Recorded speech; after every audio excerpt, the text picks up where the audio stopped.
Welcome to the 2 Acre Homestead Podcast. We're your host, Lisa. And Kevin. On today's episode, we're beginning season 6. Super excited for this season. And this particular episode, we are just going to catch up with you guys because we have been off the air for about a month. And we've had a lot of stuff going on. So let's get to it.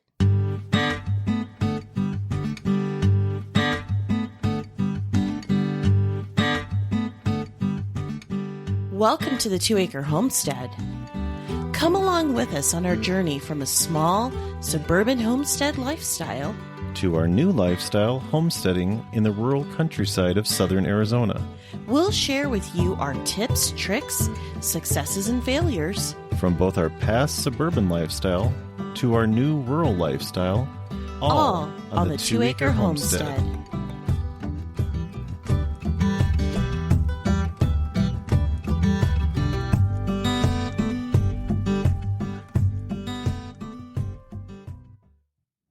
Welcome back. It's been a month, huh? I know. It's been a little while. Yeah, but it's good to have a break a little bit. That's because we're true homesteaders. We actually walk the walk. We don't just talk about it, but we actually do it. Right. So I mean, it's not like we're, sitting around doing nothing, right? Nope. It's just we're not recording. We're doing some other things. Yeah, exactly. Yeah, exactly. But I always like to ask you first. So what's new in your neck of the woods? Oh my goodness. I've got a lot of stuff that's new, but I'm just going to talk first off about what's going on here on our homestead. So we are just starting school. So as of the recording of this, this is just after Labor Day. So that is the first day of school for the kiddos. So we've got a pre-K and a kindergarten / almost first grader. It's complicated. He's not exactly kindergarten and he's not exactly first grade. He's kind of in between right now. That's just kind of how everything fell last year. So I've been knee deep in that and just wow.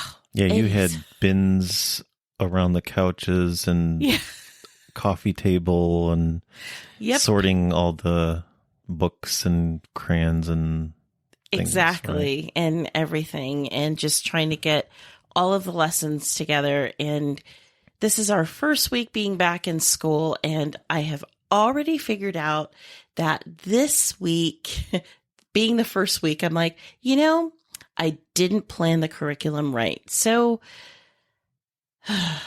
back to the drawing board. For the youngest, it's okay because I'm just going to repeat what I did for the oldest. But, it's just a new year. He's got different skill sets now, and we're just easing. So I'm trying to tell myself to take a deep breath and not panic. You've got a whole entire school year. But in my mind, I'm just like, oh man, I got to change it all. So I just had one question just to verify, because I think we talked about this when it comes to math. I'm going to kind of help out with that. Am I right? We still have some time before calculus, right? At his rate, I don't know. That kid is super duper smart. I know most parents say that about their kids, but he's actually diagnosed. He's actually diagnosed more on the genius level of things. I mean, by a doctor diagnosed. So yeah, he could probably do calculus sometime soon. But yeah, anyway, so that is what I have been doing. Is I've just been knee deep in that, getting back into bread baking because the weather is allegedly cooling off. But I just recently saw that we're going to hit 100 again. So I'm so tired of the heat. Anyway, so been working with that. Got the fall garden planted and I'm super excited about that. And just kind of trying to do some fall cleanup. But this is kind of that fantastic time of year, I think, where the summer garden is pretty much done. I'm pretty much harvested what I'm going to harvest for summer. Now my concentration is on the fall and things that are going to get us through winter. And so all of those things I've planted from seed. So those things are now starting to come up. And it's kind of nice, excuse me, the timing of it, because the fall garden is starting, all of the seedlings are coming up. Things are starting to produce. That's great because there's not that much intensity right now in the garden, so that I can turn my attention and focus more on homeschooling. So I find that to be a nice rhythm on the homestead front.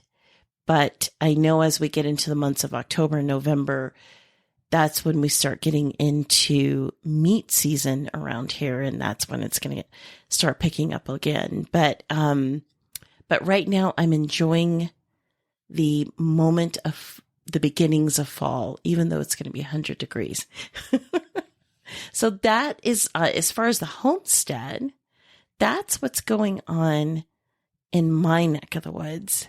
What's going on in your neck of the woods? I have to laugh with that expression because I think that was Willard Scott when he was around on the Today Show, and it was a funny expression. What's new in your neck of the woods? Yeah. But anyway, planning and prep, I think, is probably the summation. But so when it comes to animals, we've talked about some changes a little bit down the road. We're looking at, I talked to a young man who does welding and so on. So we call him the kid. But he does some really good work. He came recommended, and looking at possibly doing a loafing shed. And that's going to be exciting. Still waiting for the feedback from him because there's a bit involved. It sounds like, especially with permits and whatnot. But anyway, looking at doing that. So that's exciting because we want to move the animals, some of the animals, to a different area, but make it a bit more convenient and also kind of capitalize on getting a little more privacy on one side of our property. So that's kind of goes back to what we just talked about recently about, enlisting help, not being afraid to enlist help, and being a dad of 2 young kids and all the other things. That's really helpful. Plus, he does good work. So yeah, he does. We actually had a structure that was built with metal that did not need to be here. That was here when we first moved. So anyway, he helped remove that. So and he came well recommended, like I mentioned. So that's one thing.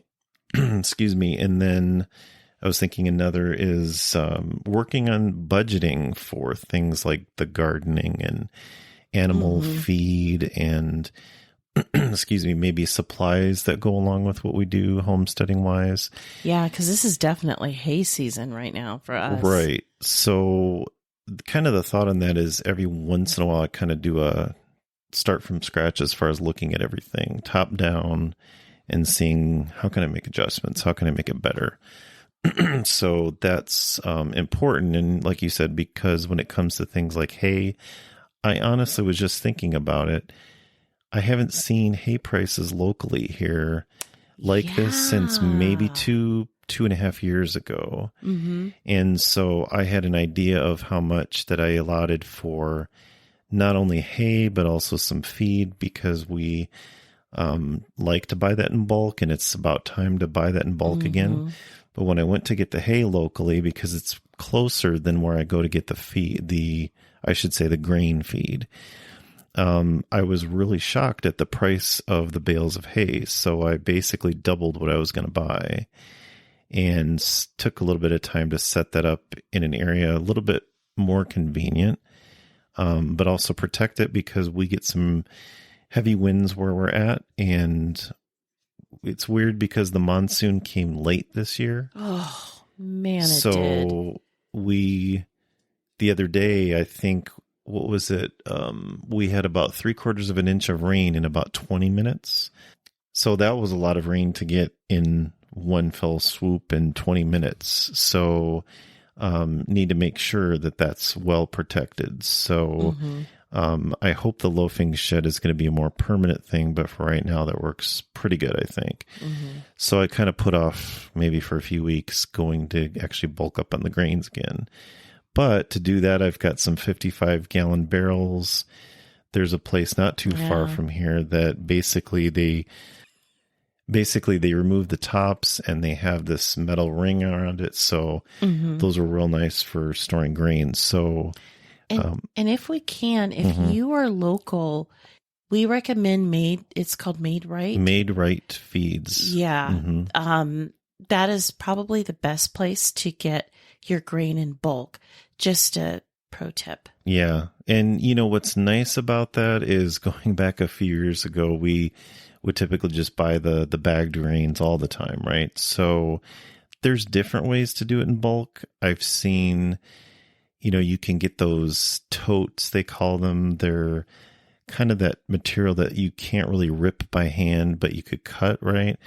But you have to have some equipment to do that. You have to have, you know, a bucket loader or something like that, right? So I have a trailer and I can pull that with the truck. And then these 55-gallon drums, it's really easy to, you know, to move around, manipulate. You can still roll them if you need to. But those give you about 350 or 60 pounds worth of grain. So the other day, I've been doing this every couple of months. I'll call and see what their price per pound is and kind of see where it's at. And it's surprising because it's upwards of maybe half off if you compare it to buying the bagged grain.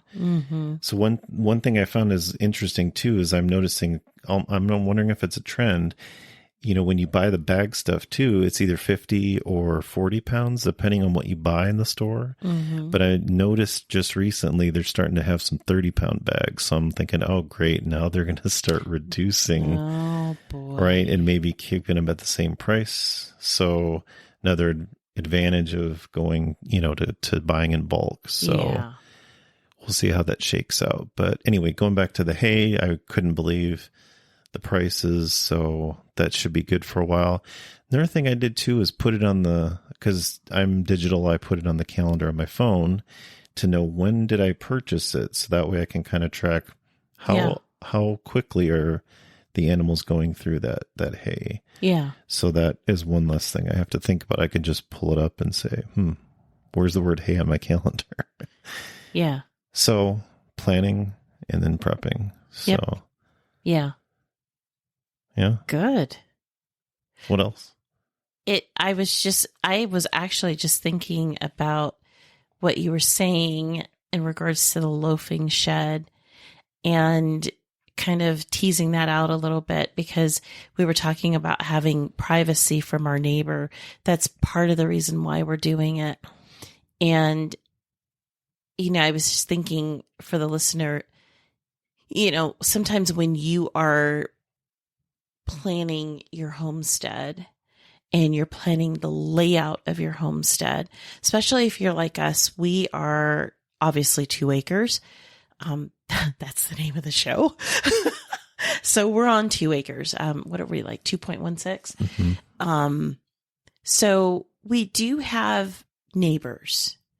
If you see us on YouTube, you're going to see it looks like there's a house that's on our property. It's not even a part of our property, but it's just the way that it's situated.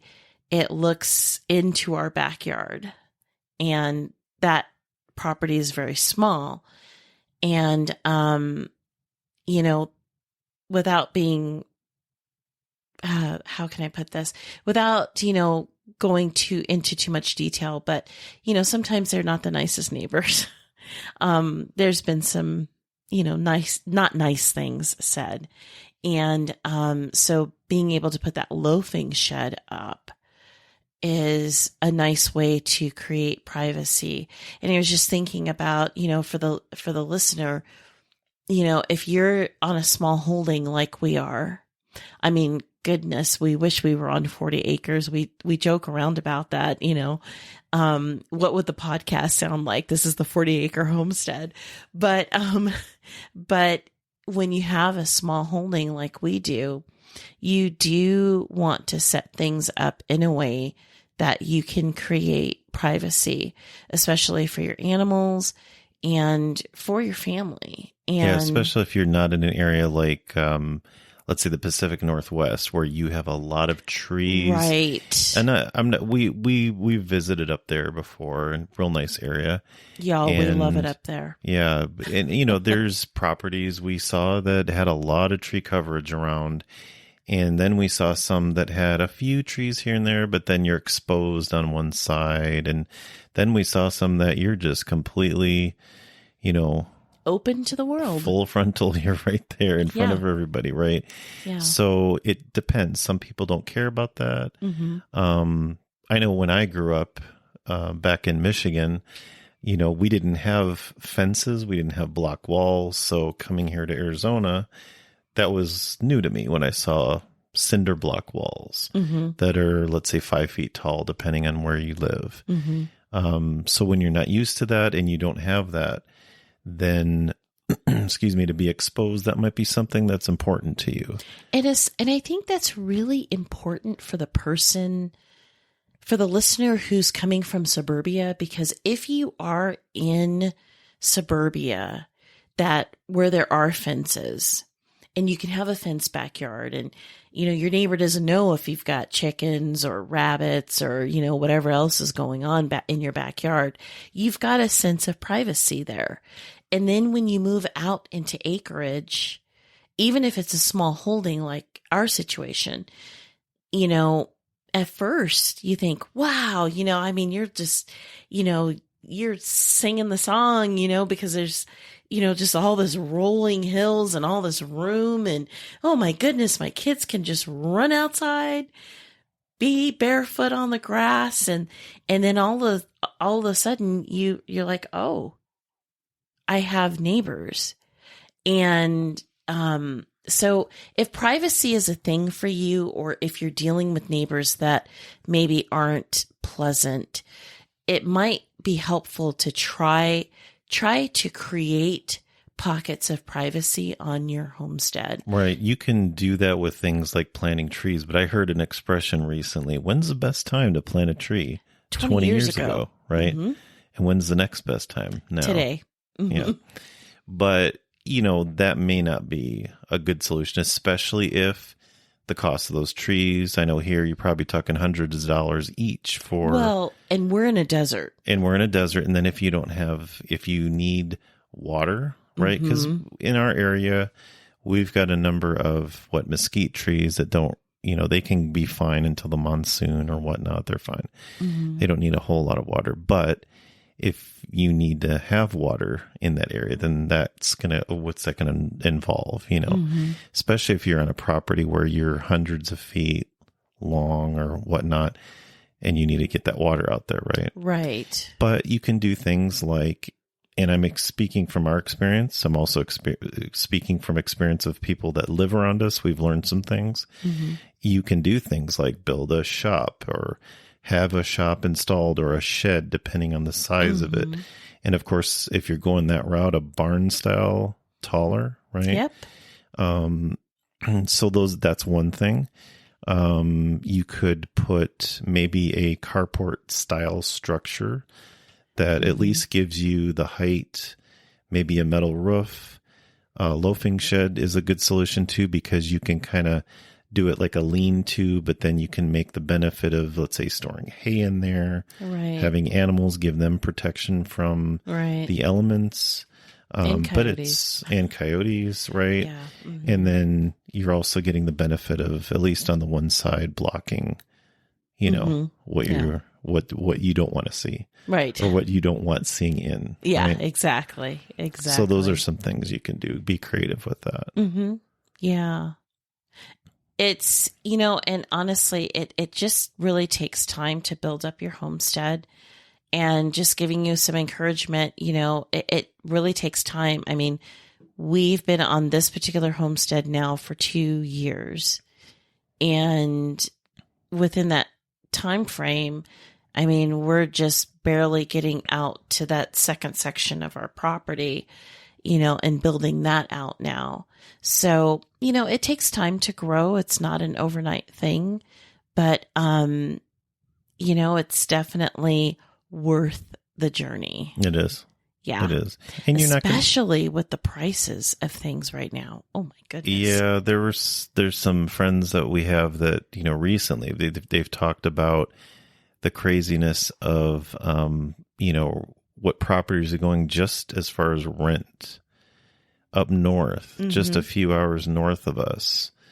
We were hearing that people are renting a bedroom in their house that obviously was not designed for this. One bedroom for $750 a month. Right. That's the Phoenix metro area. Yeah. So, and you imagine you're going to have somebody coming through your front door, and if you got 2 stories, whatever, they're going to be walking through and sharing a bathroom for $750 a month. Yeah. That's sharing insane. your kitchen and privacy and just going to the grocery store, it's just getting crazy expensive. So, it's just so it's going to take time to build out your homestead because everything is expensive right now. And, just slow and steady, be a steady Eddie, slow and steady wins the race. You don't have to do everything all at one time, but, just be slow and steady with building up your homestead. Yeah. Good advice. Yeah. Good advice. Yeah.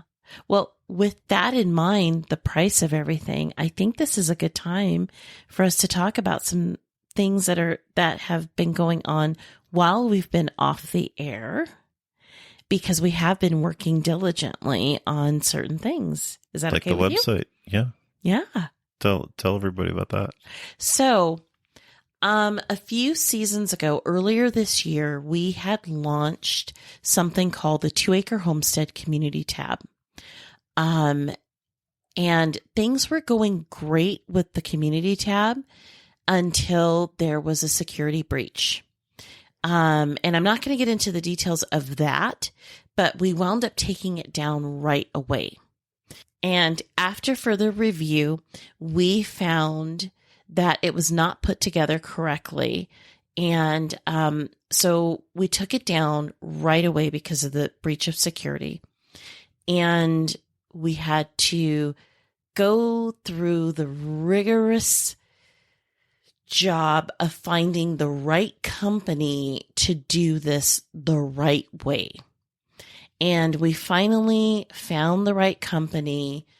And they, as of tonight, as of the recording of this, it is now launched on our website. So those of you who have been on the 2 Acre Homestead Community tab before, I will be sending out specific invites to you personally. And for everybody else, it's open. You can chat with me there. I think. And maybe just to say you register for free, right? Oh, yeah, totally for free. We do not use your email for anything at all. There's no. We don't spam. We don't spam. Send we it don't to marketers. Nothing of that sort. So we've made sure that it's secure, locked down. And I'm really happy that the company that we hired, they did a good job. So yeah, and I think going along with that, when you register, what do you get? You can create a post, right? You can respond, or you can respond to posts that are already there, right? And then there's something else too. Stay with us. We'll be right back. Are you looking to build a homestead from the ground up? Or maybe you're looking to build an off-grid dream home, a vacation home, or maybe just a piece of land to call your own. Visit yourcheapland.com to buy rural land in the wide open spaces of southwestern United States. When you visit yourcheapland.com, they're here to help you, and with their help, you can do this. You can take your dream of owning land and make it a reality. Most down payments are only $294, including the document fee. Remember, everyone qualifies for financing at yourcheapland.com. Head on over to yourcheapland.com and start making those dreams come true. And now, back to our podcast.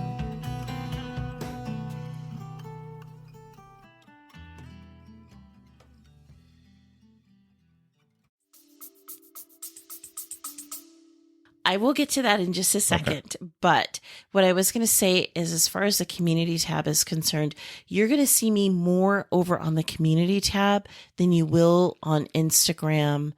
I will still be posting to Instagram, but not as much. I'm going to be interacting. The whole idea of it is so that we can interact with you, our listeners, in one place. Rather than being here, there, everywhere. So, yes, you will see us on Instagram, but not as much as you do today. I do a lot of stories on Instagram. Those are mainly my posts now on Instagram. But you'll see more of what's going on, yada, yada, over there on the community tab. And in addition to that, I am super excited. We're starting with the process of getting some classes and tutorials together. And we are also going to be putting that on the website. So there's a thing called storyboarding. And so we're working on the storyboarding as we speak. But an example of some of the classes that we're going to be doing, and these are video classes that you guys can go and watch on our website. You will not be able to get these on YouTube. The only place that you will be able to see this is on our website. So here's an example. There's a class that we're going to be teaching. I'm going to be teaching you how to use your, how to cook with cast iron skillets, how to cook with stainless steel skillets, and how to use stainless steel skillets in a way that they are non-stick. I think it is an art that needs to really be teased out because a lot of people have stainless steel. And cast iron has its place in the kitchen. Do not get me wrong. It has its place. But I know for myself personally, they're very heavy. I just am not interested in using them anymore. But stainless steel is really good to cook with.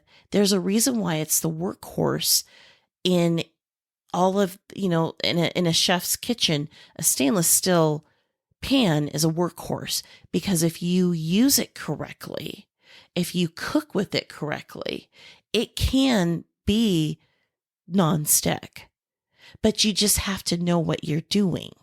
And so I want to teach that to you guys because I've learned it myself.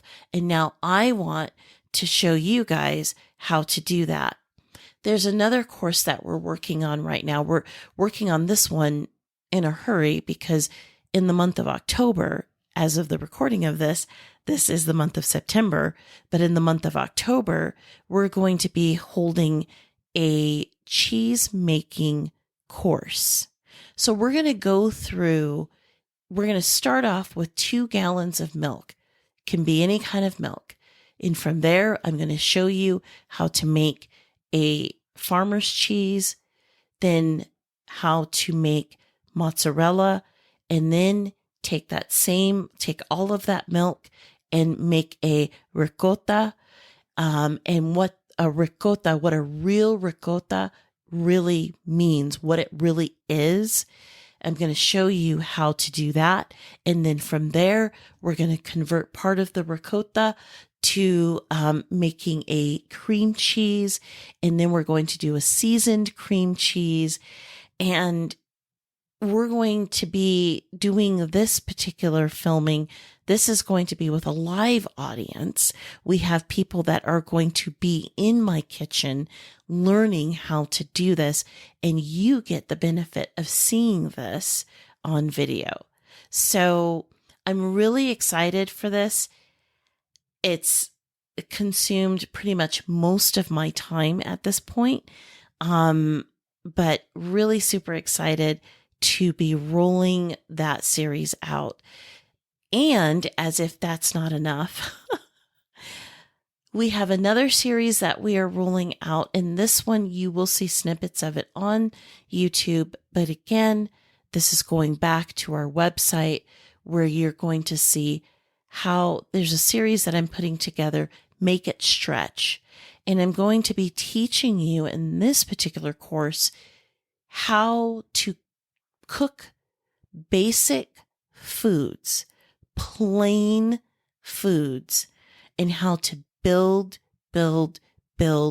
on those foods, little bits at a time, until you get to dinner, and where that particular meal is, it's off the chain. So for example, I did a test run today where we did just a plain Jane spaghetti with the kids today. They were doing homeschool and they were hungry, and I cooked up a bunch of spaghetti noodles, split them in half. Some of them are for plain noodles. Some of them were for building and making it stretch. And so I took those noodles that I set aside for making it stretch. Then for dinner, I added to those plain noodles.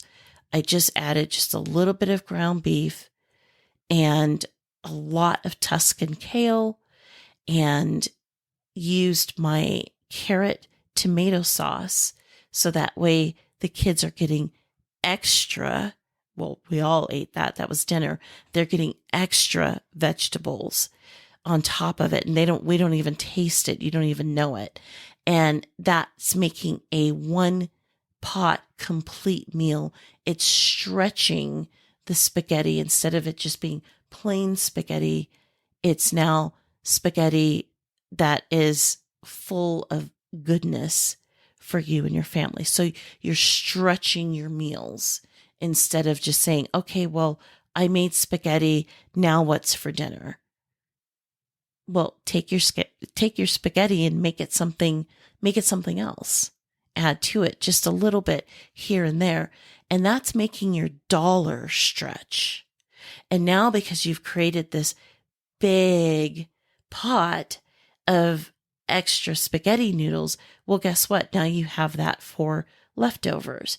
And tomorrow, there's something else that I'm going to convert that same meal into something else. I'm going to cook it a different way, and that becomes a completely different meal. So I'm taking the basics of spaghetti and recreating it meal after meal after meal after meal. I'm stretching that dollar. And this day and age, with everything being so expensive, we all need to know how to get in our kitchens and make the meals stretch. Make it stretch. Make your dollar stretch so that you can feed your family good, wholesome, nose to tail food that is good for them and good for your wallet. So I'm super excited for that series as well. Awesome. Sorry, that was kind of long-winded, but no. We're doing a lot of recording around here. So yeah, that's exciting. Mm-hmm. All right. Well, it's good to catch up again. And we'll be heading into the season with some more things. And then I think our next episode is going to be an interview. Do you want to just mention a little bit about that? That was a super fun interview with Natalie from Living the Dream Permaculture. And I can't wait for you guys to hear that interview. Yeah, so watch out for that episode next week. Mm-hmm. Okay. All right. So from all of us here on our homestead, to all of you wherever you are, happy homesteading. be safe out there.